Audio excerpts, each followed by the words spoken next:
Hey, y'all have been sitting a while, so I'm going to give you a little break. We're going to play a little game.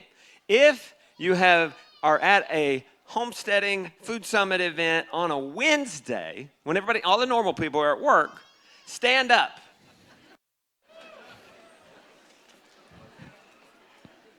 That means you. I mean, I'll give you a hint. If you're in this tent, it's an affirmative answer, and you stand up. Now, you might be a crazy chicken lady. Okay, we're going to do the ultimate crazy chicken lady. Let's see who passes this test. All right, stay standing. If you answer this in the affirmative, you want or have chickens. So if you don't want or you don't have chickens, sit down. We didn't lose too many. All right, now, it's going to get a little harder and harder as we go. Okay? Have you ever talked to a chicken? Stay standing. We didn't lose nobody. Oh, we lost one. Okay, you might be a crazy chicken lady if you've talked to them. What about name them? If you ever named a chicken, you might. Boy, we do have a lot of crazy chicken ladies in this room. I swear I'm going to be the last one standing. Just hang there, okay? Nobody's beat me yet, I don't think. If you have more than 12 chickens per person in your household, you might be a crazy chicken lady. Somebody comes to my farm and they love to ask how many chickens I have. I'm like, I don't know. Do you have a piece of clothing with a chicken on it? It could be underwear. It could be socks. It could be a shirt. Okay, we're losing some people. My aunt sent me this really obnoxious rooster shirt. The rooster just takes up the whole, it's red and ugly. I love it. Have you ever had chickens in the house? Chicks count as chickens. Okay, we got some people still standing, but I'm narrowing it down here. Have you ever drove 100 miles with chickens in your car? She's like, yeah, I got you. These Ohio people, they're the craziest chicken ladies in the house. Oh, we got a couple of people standing. Okay, you ready? Have you ever lived with them inside their run and not left for 24 hours? I'm the ultimate crazy chicken lady still. All right. Everybody got a little exercise there. Okay, you're going to get a little crazier by the end of this, all right? Now, Rebecca and I were some of the least likely candidates to become homesteaders, to become where we are now. For Rebecca, she grew up in West Palm Beach, Florida. And she probably never put her bare feet in the dirt. It was from grass to concrete to swimming pools. That was her lifestyle. Okay, when we started dating, when we were like 16 years old, people wonder, what's our secret to marriage? Well, we grew up together, all right? So we're 16 years old, 17, we're walking down my country road. She came to visit me, I always lived in the country, and we're walking down the road, and I get some snot buildup. I do not have my handy-dandy handkerchief, so what does a guy do? Y'all are country people, y'all Buckeyes, what do? Big old snot rocket. And she looked over at me and said, boy, I thought I was with somebody who had more class. No, honey, I'm still blowing the snot rockets because more than half the time I forget my snot rocket rag. So that's who I'm dealing with, okay? She's not likely to become a homesteader. But just the other day, we were refurbishing a pond on our land, and she's walking around the edge of the pond and bare feet, and they're just soaked with mud. And I'm just looking at her with pride because, trust me, she was the least likely to come to that point. One day, she might even blow a snot rocket. Where's she at? Anytime soon? She's like, no, okay. Y'all better be thankful I have my notes, otherwise I'm going to really get off track here. Okay, so what about me? I grew up in the country. I grew up on a farm. Guess what? And many of you guys are in this situation because if Grandpa didn't grow it, they didn't eat. When my family bought the land in 1932, it was sustenance farm. There was no government assistance. There were no grocery stores. There weren't even running water or electricity. And if you didn't grow it, you didn't eat. Well, what happened? Well, I don't know, technology advances, all this and that. And my dad realizes, the car's here, the phones are here.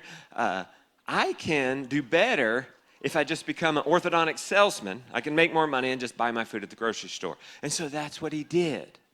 Now, maybe then it was a little more similar, but now it's not the same. It's not comparing apples to apples, what you can grow at home. But at that time, he didn't know that, and you can't really blame him for that. But he forsook the farm. If you go back far enough in your lineage, somebody's growing something or they're not eating. And somewhere, somebody forsook it, and it didn't get passed on. So I know next to nothing. Thankfully, I had lived in the country, and I had a canvas. I had a platform that I could start with. But even then, my dad wasn't very supportive of it. He thought I was nuts. He thought I was crazy. He called my Joel Salatin daily paddock moves my crazy wires. So I had a lot going against me to come and do this. So what happened? Well, Rebecca we started having, maybe it was when we started having children, I don't know. She's far enough back that her truth is not going to ruin this good story. All right? She's going to have to really shout to ruin this story. My fact checker in the back, Rebecca. Always with me. Okay. So she got this idea that, or she learned that conventional milk, it's got hormones in it. And it's not good. I mean, we didn't even know about GMOs at the time and this and that. But, oh my goodness, we've got to replace this conventional milk with organic. And that was our very first move. That was our first time to ever question the norm. And before we know it, we're replacing everything that we run out of with organics. And now, fast forward, we've got our own grass-fed, daily rotation, A2 raw milk family cow. And one family cow isn't enough. We've got 3. So we went down the road of crazy. And we were once normal, like everybody else, like all the other people out there working on a Wednesday. And now we're here with you, and we've become crazy. And so you can do this. And now, okay, so fast forward, what does that mean? We got the cows, we're growing our own milk, we got the E-I-E-I-O Old McDonald farm. I don't have time to go down all the things that we've got, but we're now growing it all. And if you've seen our show on YouTube at Justin Rhodes, you can see all that we're doing. And I'm no different. That's what I'm trying to tell you. My wife from Florida and me from, my dad forsook the farm, and I had to bring it back, knowing nothing. So let's talk about 10 mistakes I made so that you don't have to. You ready? And then we'll conclude it with, what are we going to conclude it with? We'll talk about the characteristics you need to succeed. And we'll run through this. I bet you guys are getting hungry. So, my first chickens. We had an experience in Honduras at an orphanage. We volunteered there. They put me in charge of the chickens. They put me in charge of the boys. And that was my first kind of touch of it. And when we got home, Rebecca and I were talking. We were at a church, and we had said to each other, hey, we ought to get chickens. And I am not kidding you. Somebody walked by in the next few minutes and was like, hey, do you guys want some chickens? And we said, okay. And we went to this place. We got these chickens. We got 4 chickens. We named them Uno, Dos, Tres, and Cuatro after our recent stint in Honduras. We got those chickens home. We're so excited. Rebecca and I live in a barn. And downstairs, we have all these horse stalls. The upstairs had been converted into an apartment. And so, yes, my kids can leave doors open all the time. And nobody can say, what, were you raised in a barn? Because they were. So we put them in a stall downstairs, and we don't know. I mean, in Honduras, you know what the number 1 predator is in Honduras? You, people. So they have to lock them in buildings and shut the doors so that thieves don't steal them. So it's very contained. They have this system. They teach me how to do it. I think I got this chicken. Well, when I get them into the stall, I'm excitedly sharing with a neighbor or Rebecca or somebody, and we open up the top. It's one of those Dutch doors, and 2 of the chickens jump out. I didn't know that chickens could fly. Do y'all know chickens can fly? I mean, they're bad at it, but they can fly. And then they jump down, and you go after them, and I learned another thing about chickens. they can run. They can sprint. Did you know they can out-sprint Usain Bolt? Like the fastest man ever? But now I'll give you a little, I didn't know this at the time, but for you newbie chicken people, if that happens to you, and you absolutely have to, and see, that chicken wasn't oriented. This is the first day. And like normally, if a chicken spends the night somewhere, it's going to come back. Okay, but it wasn't going to know. So if you set out after that chicken, you may not be the fastest sprinter, but as long as you keep an eye on it, you might walk, you might jog, you are an endurance runner. Okay, the chicken can sprint, but you can out-endure it.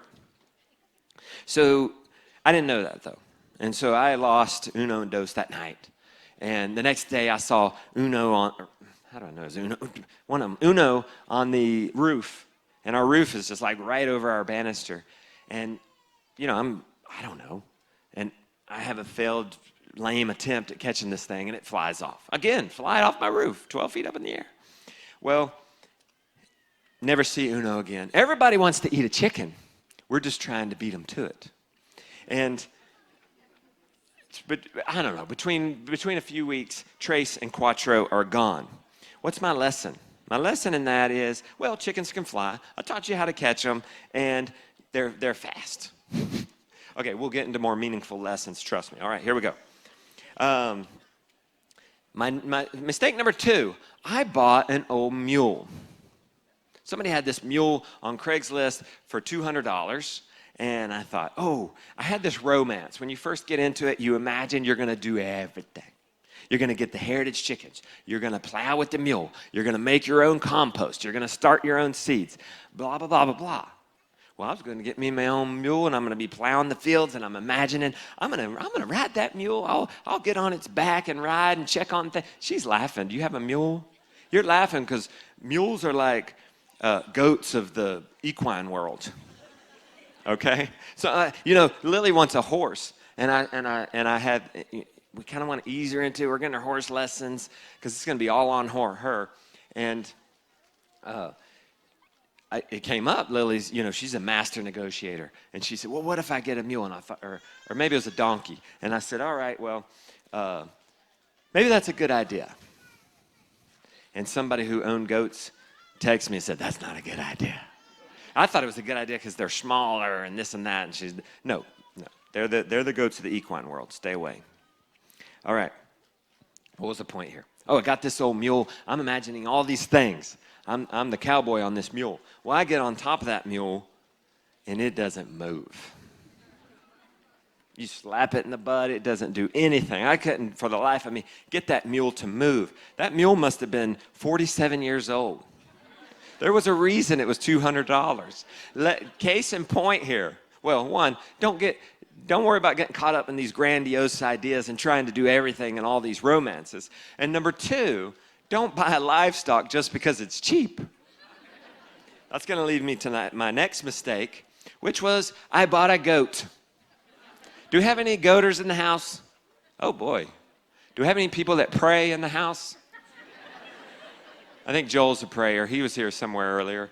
John Miller probably prays. Go see them. Get a little prayer for yourself. Okay, I got a goat. Let me make sure I don't miss anything. Okay. Oh, why do I not like goats? Well, it's easy. They have devil eyes. Have you ever looked into their eyes?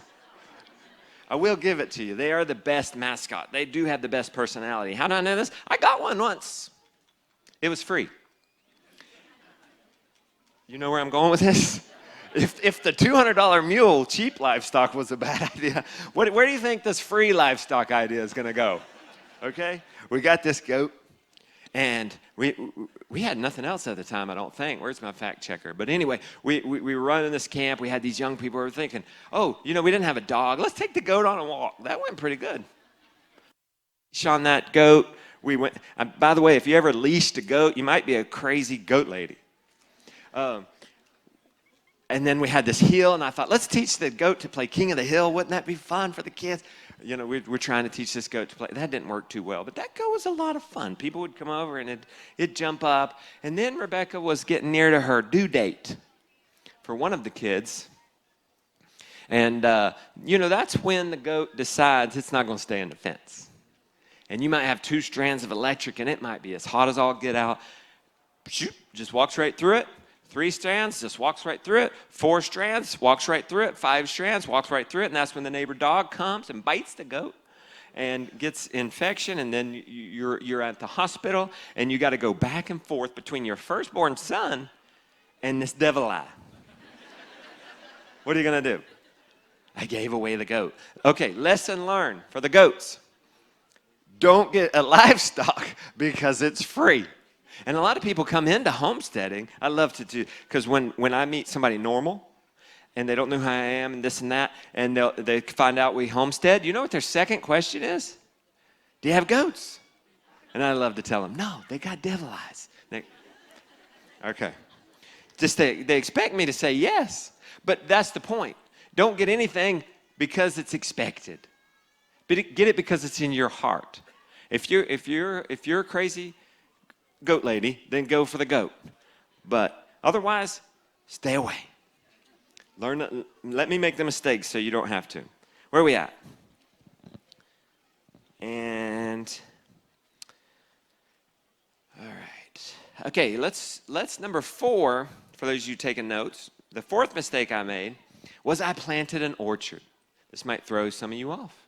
Wait a minute. When's the best time to plant a tree? 20 years ago. Have you heard that? Oh, some of you hadn't heard that. That's a good joke.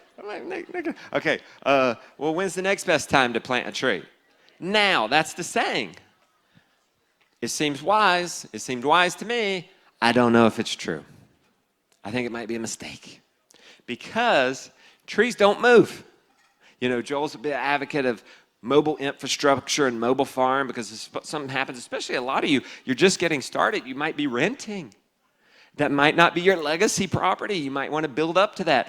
You can take the chicken posse with you if you run them in chickshaws or an eggmobile. Those will move. Trees don't move. I put the trees in the wrong place. I put the trees, we had to do it.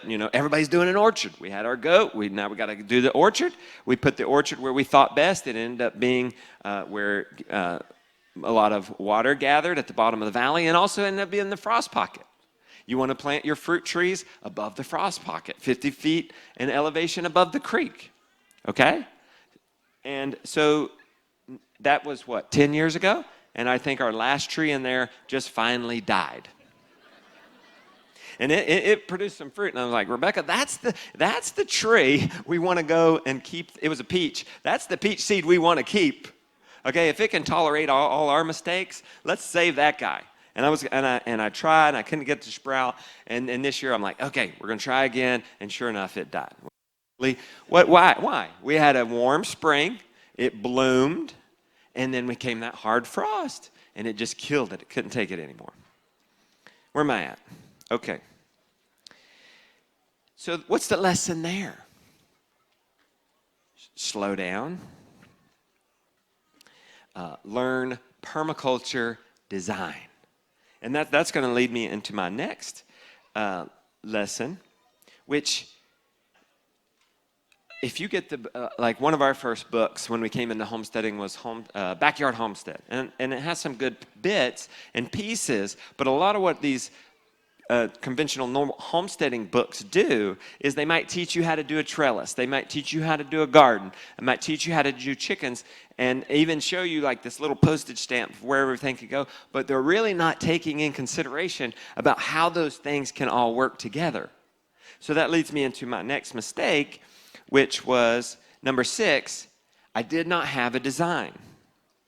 So my early setup, I was like many of you. You get excited and you want to have a garden, and so you just put it where you best think it should be. You get excited. By the way, gardens are socially acceptable. Oprah has a garden. Martha Stewart has a garden.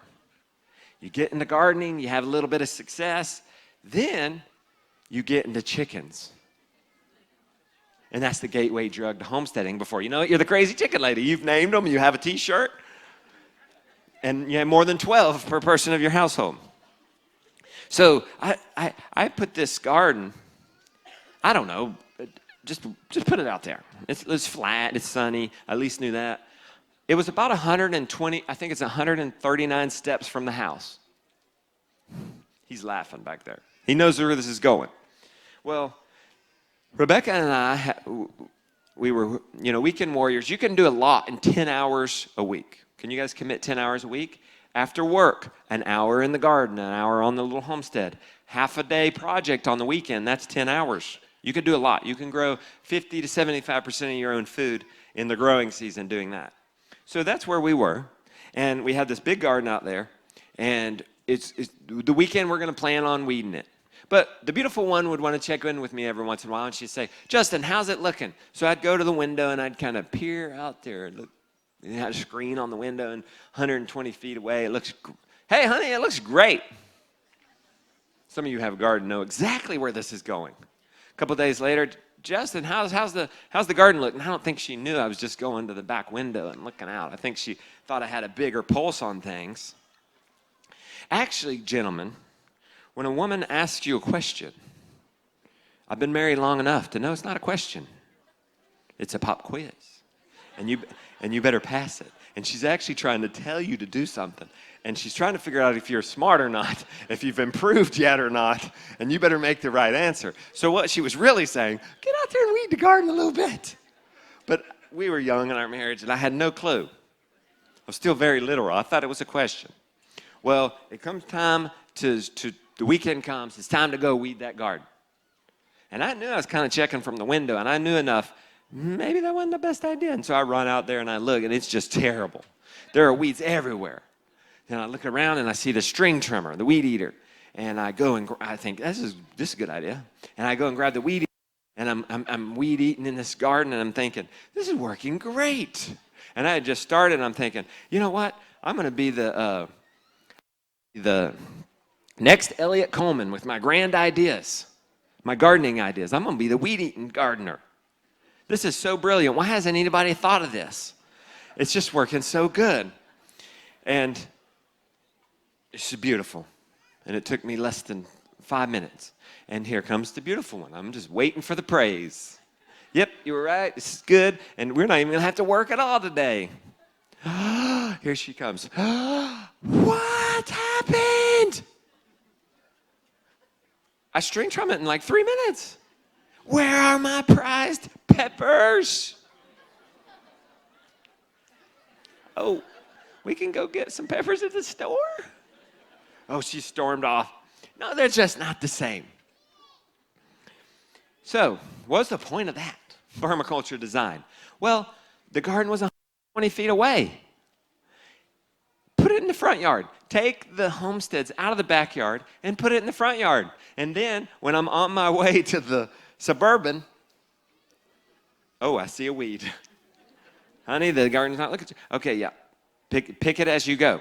Guys, permaculture will teach us place things according to how much time or how many times you visit it in a year.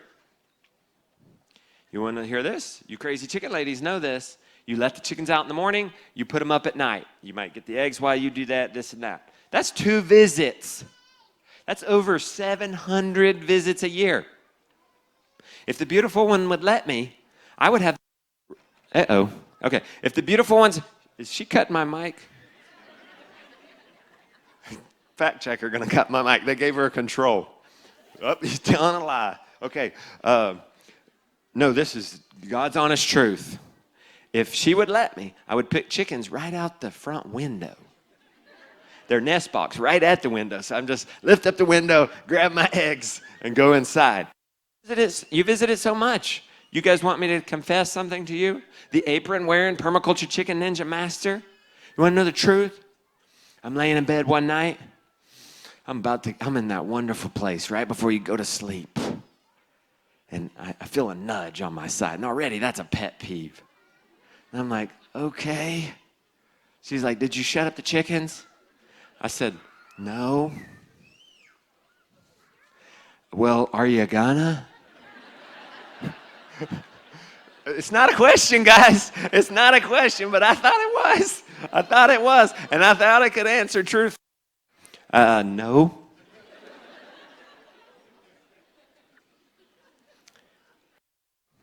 Why not? Sometimes I hate them and wish they'd die. Remember, something's always wanting to eat a chicken. We just got to beat them to it. But, yeah, what do you think happened, guys? You think that went well? No. He's like, no. It didn't matter. I failed the test. I ended up going shutting those chickens up. So, put the chickens as close to the house as socially acceptable. That's one thing permaculture teaches you. So permaculture will teach you to put things in proximity, to make connections between things. If gardens and cows and having pigs are the tools to grow your own food, permaculture is the toolbox. So what you want to be a master at is connecting things, and then a jack of all trades. And so one good example is if you're going to have a chickens, and they're going to be in one spot, let's please put them on a run. Let's please put down some wood chips for them. And they're in there, and they're pooping on that and scratching that and carrying on. And eventually, below those wood chips, it turns into compost. And then, well, let's put that next to the garden. And then we go in the garden. I don't eat a lot of vegetables. Beautiful one is the vegetable lover. I'm the meat and egg lover. So, but I'll take pleasure from weeding the garden, not just because she loves it, and I'm serving her in that way, but because I can go in there and pick the weeds, I can go and pick the extras. She's a crazy plant lady. So every once in a while, I'll sneak even a good tomato. Oh, wait, she can't beat me up from down there. And I'll take a good tomato or whatever, extra produce, and throw it to the chickens. Did you know that's nature's greatest miracle? Turning a tomato, turning weeds, turning kale especially, into beautiful eggs and chicken meat. I'm jumping ahead of myself. I'll get to the kale in a minute. We're going to find out the truth. We're going to expose the kale, the truth about the kale. You ready? Okay. Where was I? I got way off.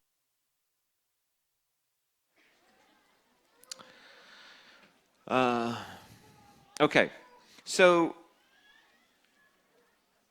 yeah, and so then the garden feeds the chickens. You're feeding it the weeds, the produce, and then the garden is feeding the chickens. So you look and say, well, look at the elements of your farm. In this case, the elements are the chicken and then the garden. What does the chicken need? The chicken needs shelter. It needs a friend. It needs fresh air. It needs water. It needs food. And then what does the garden need? Well, the garden needs fertilizing. It needs weed eating. It needs mulch. And then you see if there's a connection there and how they might help each other. And you can do that with all the elements of your farm. And so I could do a whole lesson on permaculture design. So we'll leave it at that. But you could get, I mentioned it in my book, The Rooted Life. I think I have a chapter on that. And then you could also get the book Intro to Permaculture by Bill Mollison. Okay. So, yeah, I did everything there. All right, now.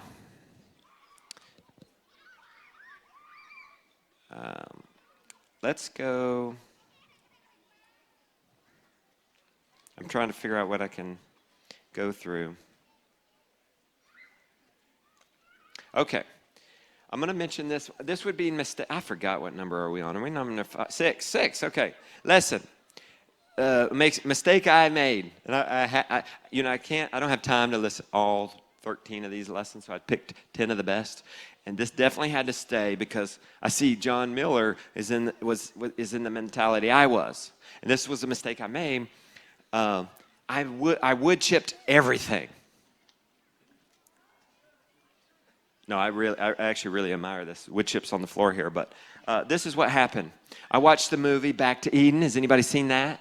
And it's Paul Gauci doing these amazing things with wood chip gardening. He's basically using wood chips as a mulch in his garden, and it's this beautiful system. Keeps the plants hydrated, keeps them from getting bugs, keeps them from getting weeds. It was this beautiful thing, and I just went wood chip crazy. And I found some wood chip source, and I did my garden in wood chips, and then I put wood chips under my I did wood chips in my garden, which is a great idea, and then I did wood chips with my chickens, which is a good idea. And then where did this end up? I ended up doing wood chips in my driveway, which is a bad idea. I mean, my mentality was wood chip everything, and I thought it was one of those brilliant ideas. I'll wood chip the driveway. But if we kept these wood chips out in the sunshine and the rain, what's going to happen to them? they're going to turn into compost. And have you ever tried to drive a car on 6 inches of wet, loamy compost? We had to turn the driveway into a garden.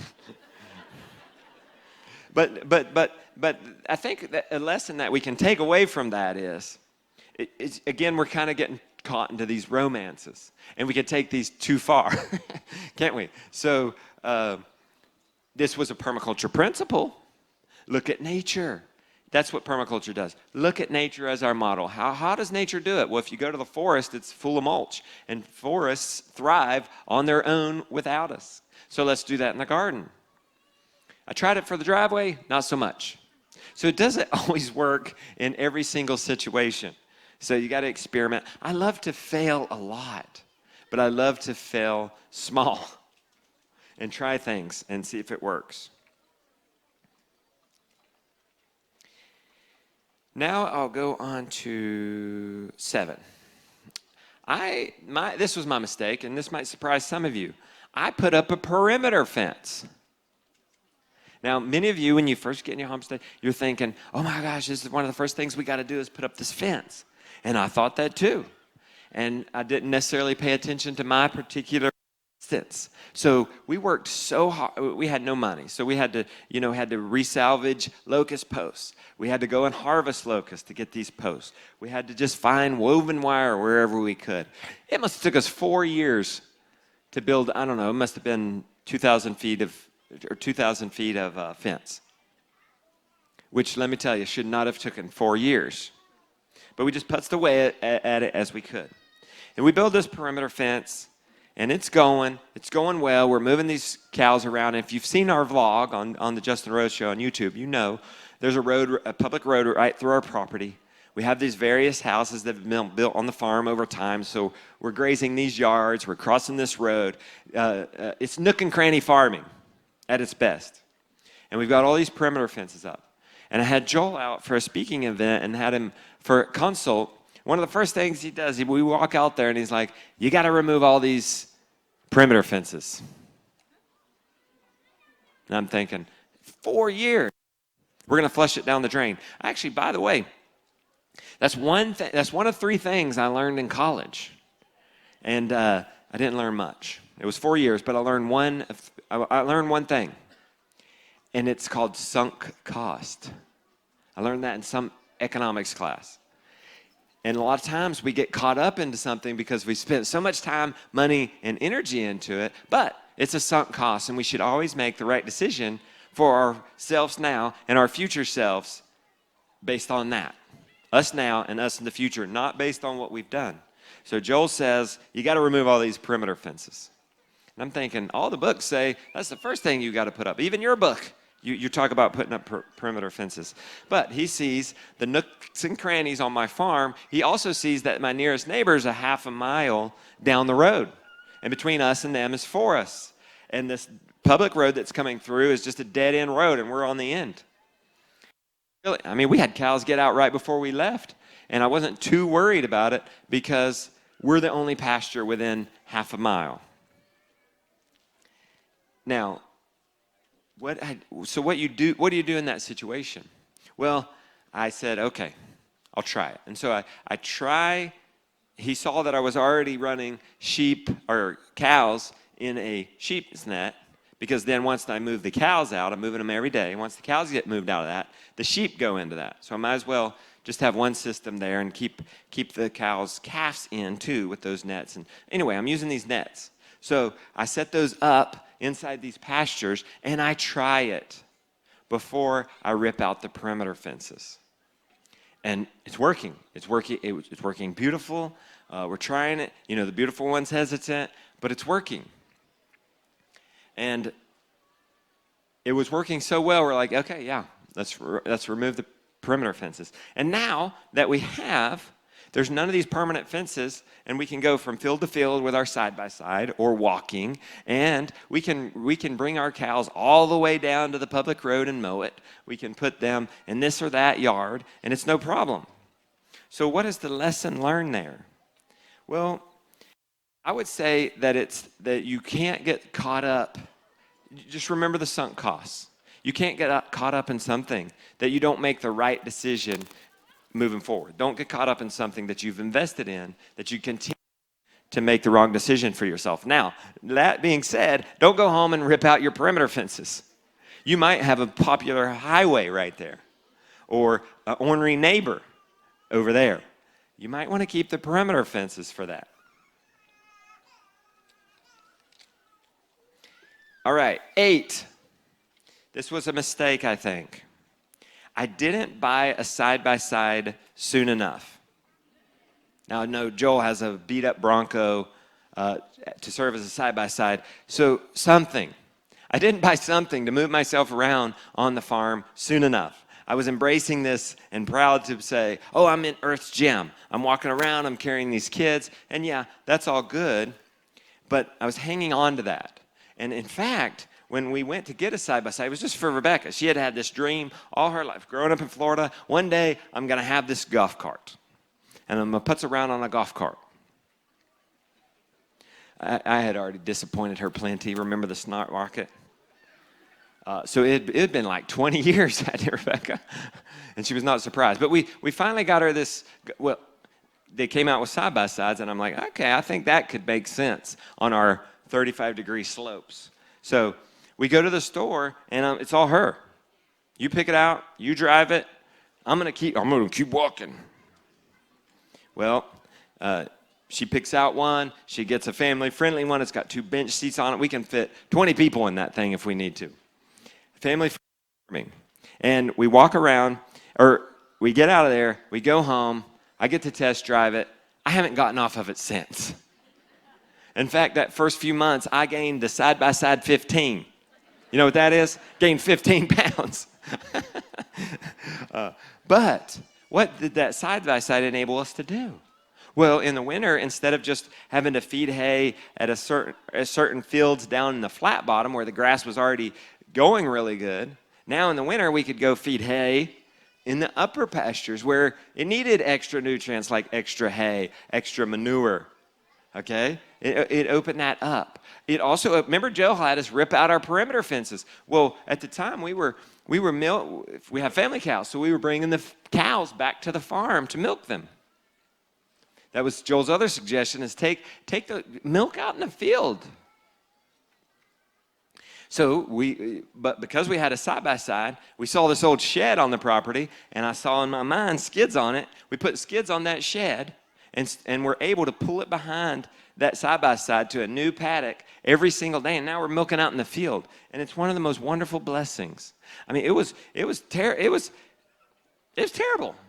Bringing the cows in, same spot every single day, milking those. It was miserable. And now we're out there in the field milking in a new spot every day. And I'm not the kind of guy that goes out and frolics around on the farm and enjoys it, right? It's kind of hard. Have you ever tried to walk around your farm in peace and rest? You're walking around and you're like, gosh, I need to get that tulip the kids left out the other day. Oh my goodness, the pond needs to be fixed over here. Oh, look, we need a string trim around that. The fence is touching over there. Y'all are like, you cannot rest on your farm. So I resisted it. And she pushed forward, and we got it, and we became so much more productive. I'm learning lately, well, here would be the lesson from it. So I'm trying to be tight and save money, and it didn't work. Like sometimes saving money isn't saving money. Sometimes you're going to save more. You're certainly going to be more productive if you spend a little. And that's what I learned that day, because it just opened us up to so many possibilities. I'm learning that same thing with laziness. I'm learning like we want to be lazy and just when we're done with the tool, just put it in the side-by-seat and say, I'll get it later. Or put it on the steps and say, I'll get it when I come back through. But I'm learning we don't. And we end up looking, 2 weeks later, we're looking for that thing, and it's taken us 20 minutes when it would have took us 2 minutes to put it back. That's what I'm learning. All right, let's go on to number 9. We're about to be out of time here. Mistake number 9. I planted eggplant. Does anybody like eggplant? Okay, a few of you. We thought we were supposed to plant eggplant because it was cool. It's that purple, bulby thing, and we planted it. Bugs came and they started eating a little bit of it, and we're like, okay, it'd probably be all right. And then we come out again. You know, they're getting deeper down on the leaves. Half of the leaves are all right, gone. We're thinking, it'll probably still make it. Well, the next couple of days, there's nothing but a stem. What's the problem? We don't care about eggplant. If you don't care about something, it's not in your heart. You're not going to go protect it. But if you like those meat chickens, and that early, rainy, cold comes, and you just put them outside, you're going to go make sure they're going to make it. Does anybody in here like kale? This is confession time. Oh. Okay, this is the place, I'm going to say, it's safe to admit it. Okay? If you don't like kale, it's okay. Kale, no. Okay? Don't do kale because it's cool. Do kale because you like it. Now, a few of you raised your hands and you were brave enough to admit that you actually do like kale. Now, stay with me. If we're honest, do you like pork better than kale? Who likes pork better than kale? If you had to only eat one more thing the rest of your life, would you rather be pork or kale? Okay, feed that kale to the pigs. Turn it into pork. All right, so lesson. Grow what you love. Don't grow what's cool. All right? Feed everything else to the pigs because pigs are delicious. All right, I got you a bonus one here. It's my 10th one. It's just happened recently because I'm still on this journey. I didn't check the fence. I don't check the fence. I still don't check the fence. I don't know how I'm going to get into that habit. Remember what I said? The lazy way is not always the lazy way. I mean, but the night before we left, what was it, 10 o'clock, 9:30, Rebecca? The heifer, and this is always when it happens too. I'm in the sauna. I'm relaxing. I'm doing my pre-night ritual, about to go to bed. Lily comes in. The steers are out. And I'm like, calm down. It's not an emergency. I'll be there in a minute. Well, it ended up being a little bit of an emergency because not just one got out. You know, if you have cows, if one gets out, it's no big deal. It's going to want to get back in with everybody. If 3 gets out, and they went in the woods, and we're out there. I'm out there. I don't got a shirt on. I don't got shoes. I don't got socks on my shoes. And I'm looking around out there, and we're leaving the next day at like 7:30 in the morning to come to this. I'm going up into the woods. I'm not seeing them. It's going to a half hour. It's going into an hour, and I'm thinking, what am I going to do? What would Joel do? Trying to figure this out. Run it through my head. I'm trying to think, is Rebecca going to be upset? What is she going to say? And we just kept looking. And finally, we got this idea. Well, we'll take the side by side. Hopefully, they went down to the pasture. They didn't just go somewhere off yonder. Oops, I don't have those perimeter fences. That's where perimeter fences come in good. You know, you get rid of those electric fences. I mean, they bust through the electric fence. They still got to get through the perimeter fence. But sure enough, long story short, we do find them down in the field, and they're grazing, and we herd them back in with the side by side. Thank you, Rebecca. And then we get them in, but what was the problem? Fence wasn't turned back on. So I sit up here and say, make sure your fences are hot. I'm totally holding up a mirror. Make sure your fences are hot. And I'm reminding myself that sometimes the lazy way is the hard way. Put the tools back, and you end up saving yourself time in the long run. Check the fence, and you end up saving yourself time and stress in the long run. But thankfully, I got the cows back in, and I was able to make it. All right, real quick in summary, because I got to be in like right now. The characteristics to succeed. I don't need to harp on these. I'll just list them out real short. And you can see how I've done it through hopefully the stories I shared with you today. You got to be willing to learn. So are you willing to learn? Then you can be where I am, and you can have an old McDonald E-I-E-I-O farm just like us. If you're willing to learn, you don't have to know anything.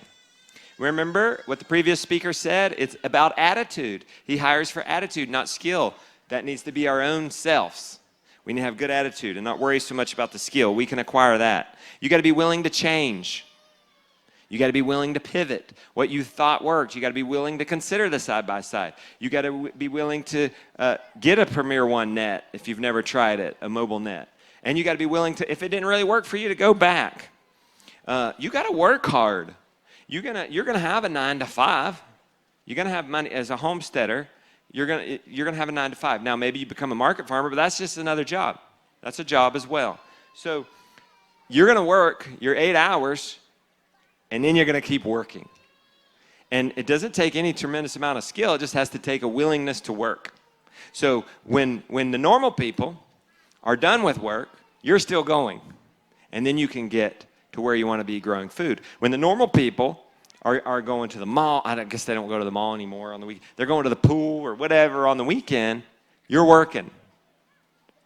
There's no fancy philosophy or anything like that. It's just hard work and you being willing to do it. You got to be consistent. Hard work every day. And you got to be willing to get back up. So the difference between a hobbyist homesteader and a successful homesteader is their willingness to get back up after they failed. You got to have a why. That's what's going to keep you going. That's what's going to keep you motivated. I once had a farm sitter come out, and I had a 4-page list for him. And it took me like 4 hours to train him. We're doing these chores, and it was a lot. And it was uncomfortable outside, and I'm thinking, and I finally said to him, why do I do this? Why are we doing this? And I out loud, and he's like, well, you have to. And he reminded me, and that was good. He was a friend of mine. For Rebecca and I, we cannot buy the food, the nutrient-dense, healthy food that we need in the store. We have to grow it ourselves. You cannot buy 100% unvaccinated, not treated for worms, lamb in the store. So we have to grow it ourselves. So we have a why, and so when it's hard for us, well, we have to. Because our big why is for our health and the health of our children and the health of the kids behind us.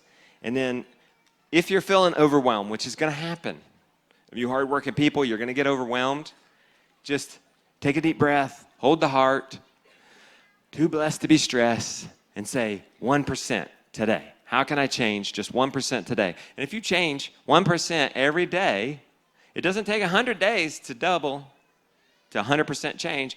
Because of the rule of compounding, you've doubled in just 72 days. Yeah, 72 days. And 1% is not intimidating. It's just a little bit. And finally, to harp on a previous speaker, you got to have that can-do attitude. Don't say can't. Either own it and say I won't and take that responsibility on yourself, or say how can I, and make yourself write out 6 ways. I can't afford organic chicken. No, you won't, or you won't say how can I afford organic chicken feed. When Rebecca and I transitioned to organic chicken feed, we couldn't afford it either. It was going to be 3 times the expense. When she found out about GMOs, and oh my goodness, we're going to have to replace our chicken feed, and we're going to have to go from $13 a bag to $34. Oh my goodness, how are we going to do it? We just couldn't. But I had to maintain the garden of peace. Yes, dear. And so we go at that, and I think, oh, well, instead of moving the chickens once a week on the pasture, we'll move them every day. And instead of giving them all they can eat buffet, a chicken is a pig. A chicken is like a pig with feathers. They will eat you out of house and home.